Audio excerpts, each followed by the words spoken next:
So Minneapolis has had zoning regulations for nearly 100 years, and for a significant part of that time, much of our growth has been focused to corridors and to downtown.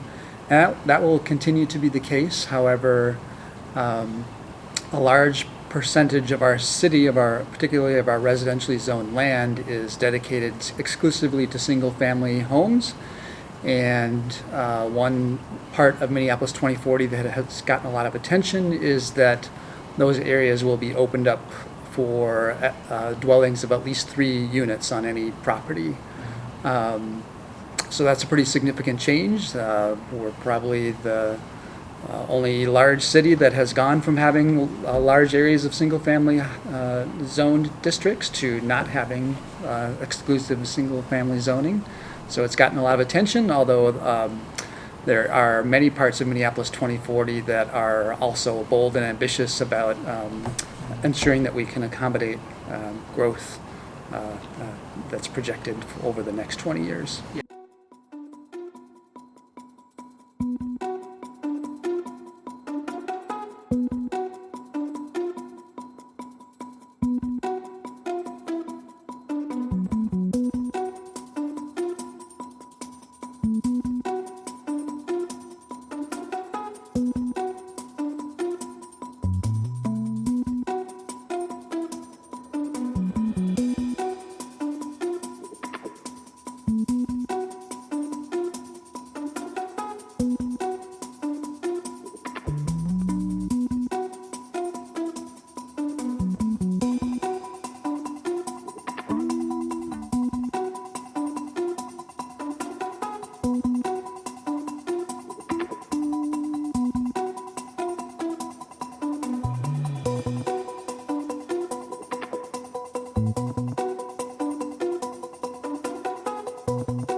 Yes, so I would say even more than just in the last year, like over the last 5 years, there's been a huge concern about affordable housing, and I can send you a link to this, but there's an organization called Housing Link that puts out a quarterly report that has some really great statistics about how the housing market has changed in the last year or 5 years, but it's pretty well acknowledged that I think the city of Minneapolis has lost like about 15,000 units of affordable housing in the city over the last 5 years, which is a lot.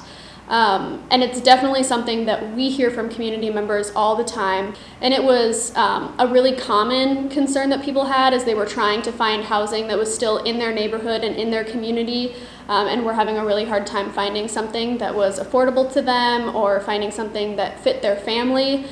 There's a really big concern about large families, and there's just not enough affordable units that are bigger than 1 bedroom.